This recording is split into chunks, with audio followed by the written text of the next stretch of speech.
क्या आपको कभी ऐसा लगा कि आपने गुस्से में कुछ कह दिया और बाद में खुद को ही दोषी ठहराया? कभी छोटी सी बात पर इतना गुस्सा आया कि बाद में पछतावा हुआ? हम सबकी जिंदगी में ऐसे पल आते हैं जब सामने वाला कुछ कहता है और हमें लगता है अब बर्दाश्त नहीं होगा। हम फट पड़ते हैं और फिर उस एक पल का गुस्सा हमारी बातों और रिश्तों को तोड़ देता है। इस वीडियो में हम जानेंगे कि गुस्सा आखिर आता क्यों है, ये हमारे शरीर और दिमाग पर क्या असर डालता है और सबसे जरूरी बात, इसे कैसे काबू में लाया जाए आसान और प्रभावशाली तरीकों से। अगर आप भी चाहते हैं कि आपका गुस्सा आपकी जिंदगी को बर्बाद ना करे तो इस वीडियो को आखिर तक जरूर देखिए, क्योंकि हो सकता है ये वीडियो आपकी सोच को हमेशा के लिए बदल दे। अब सवाल ये उठता है कि गुस्सा आखिर आता क्यों है?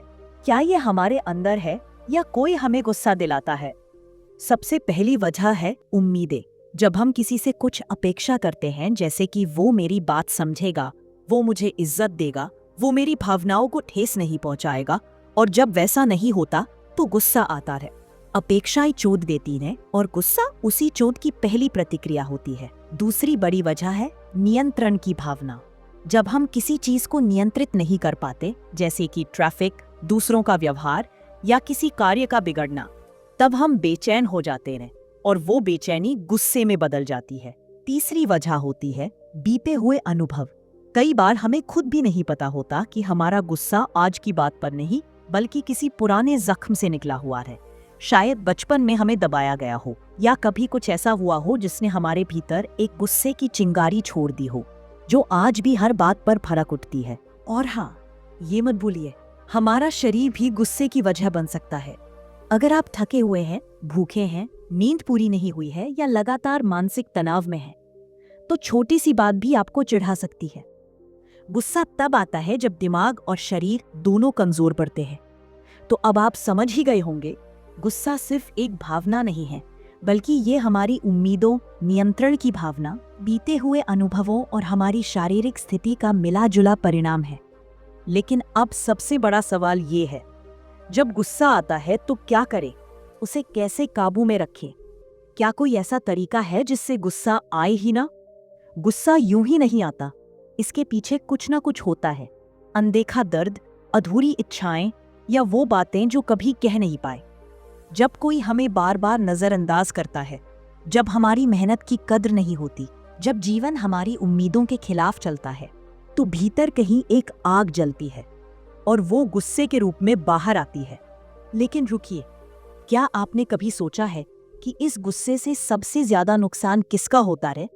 न किसी और का, बल्कि आपका खुद का। जब आप गुस्से में होते हैं तो आपकी सोचने समझने की शक्ति कम हो जाती है। आप शब्दों के तीर चला देते हैं जो सामने वाले को तो चोट पहुंचाते हैं, पर असल में अंदर से आपको ही तोड़ते हैं। गुस्सा आपके शरीर में तनाव का हार्मोन यानी कोर्टिसोल बढ़ाता है, जिससे आपका दिल, दिमाग और सेहत धीरे धीरे खराब होने लगती है। गुस्सा रिश्तों को बर्बाद करता है। जो शब्द आपने गुस्से में कह दिए, वो चाहकर भी वापस नहीं आ सकते। तो क्या गुस्सा गलत है? नहीं, गुस्सा प्राकृतिक है, लेकिन बिना नियंत्रण के गुस्सा जहर बन जाता है।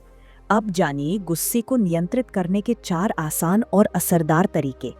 पहला, प्रतिक्रिया मत दो, बस रुक जाओ।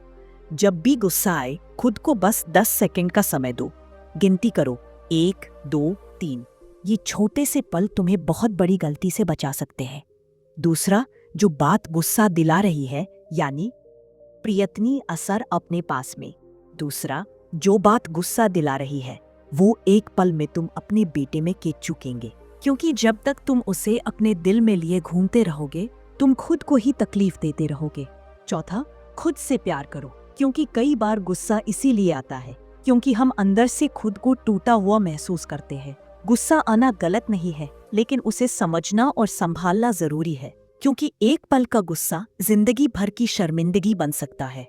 और जो इंसान अपने गुस्से पर जीत पा लेता है, जिंदगी भर के लेद बन सकता है। वही असली योद्धा होता है। अगर तुमने भी कभी अपने गुस्से की वजह से किसी अपने को खोया है, तो अब वक्त है खुद से वादा करने का। अब से मैं प्रतिक्रिया नहीं दूंगा, मैं समझूंगा, क्योंकि शांति में जो ताकत है वो गुस्से में नहीं होती,